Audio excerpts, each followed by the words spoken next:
येतो तो प्रत्येक 5 वर्षानंतर अग्नी परीक्षा देऊन येतो. त्यामुळे तुम्ही हे सांगण्याची गरज नाही.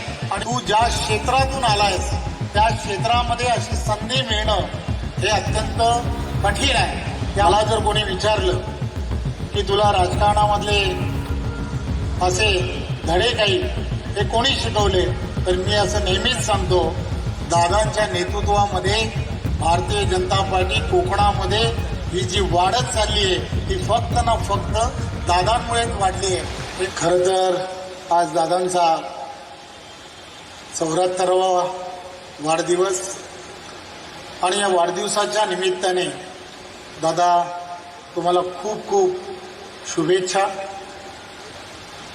दादांबद्दल या वाढदिवसाच्या निमित्ताने काय बोलावं.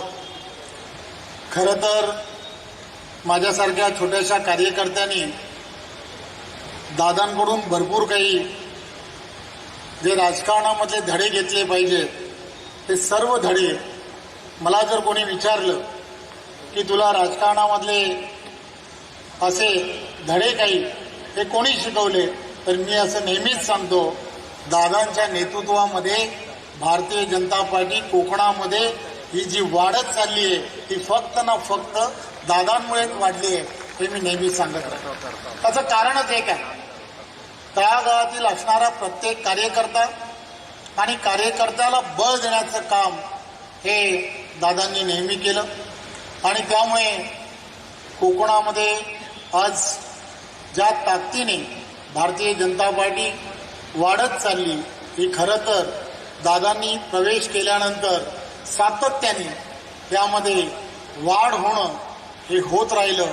याचे तुम्ही आम्ही सर्वजण साक्षीदार आहोत. एक गोष्ट लक्षात घेतली पाहिजे की तुम्ही आम्ही सर्वजण या वाढदिवसाच्या निमित्ताने ज्यावेळेला दादांच्या असणाऱ्या व्यक्तिमत्वाबद्दल जेव्हा म्हणतो त्यावेळेला मला सर्वजण काहीतरी सांगतायत, तर मलाही त्यांच्या जीवनामध्ये माझ्याशी घडलेला प्रसंग सांगणं हे अत्यंत गरजेचं आहे. मला आठवतं 2009ला मी ज्यावेळेला पहिल्यांदा विधानसभेमध्ये ज्यावेळेला गेलो त्यावेळेला त्या ठिकाणी दादांची आणि माझी भेट झाली आणि दादांनी मला सांगितलं की रवी, या पक्षामध्ये तुला नेतृत्व करतोय, लोकप्रतिनिधी म्हणून संधी मिळाली आहे. खरं तर तू ज्या क्षेत्रातून आलायस त्या क्षेत्रामध्ये अशी संधी मिळणं हे अत्यंत कठीण आहे. त्यामुळे अतिशय प्रामाणिकपणे या संपूर्ण भागामध्ये जे तुला करता येऊ शकतं ते करण्याचा प्रयत्न कर.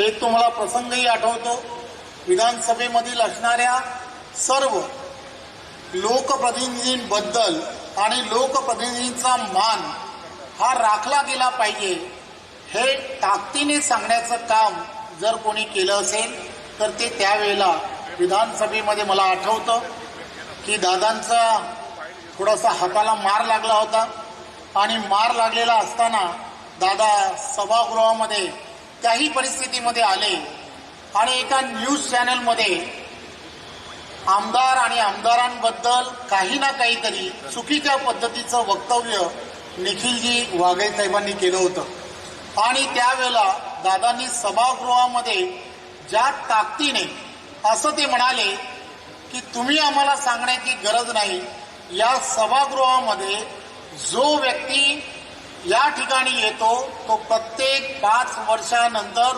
अग्नी परीक्षा देऊन येतो.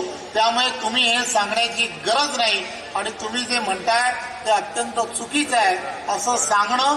आणि मला आठवतं की सभागृहामध्ये असणारे सर्व पक्षातील असणाऱ्या सर्व आमदार हे त्यावेळेला दादांच्या पाठीशी खंबीरपणे उभे राहिले. हा तो प्रसंग हा सांगणं अत्यंत गरजेचं आहे. तुम्ही आणि आम्ही सर्वजण दादांच्या नेतृत्वामध्ये या ताकदीने हा संपूर्ण कोकण आणि कोकणातील असणारा भाग हे आपण सर्वजण जेव्हा काम करतोय, मी फक्त या प्रसंगी एवढंच सांगेन की दादांना गणरायाच्या चरणी एवढीच प्रार्थना करेन की आपण आपल्याला चांगलं आरोग्य आणि आम्हा सर्वांना त्यांचे असेच शुभाशीर्वाद राहू देत. धन्यवाद. जय हिंद, जय महाराष्ट्र. अशाच नवनवीन अपडेट्ससाठी डिजिटल कोल्हापूर चॅनेलला सबस्क्राईब करायला विसरू नका.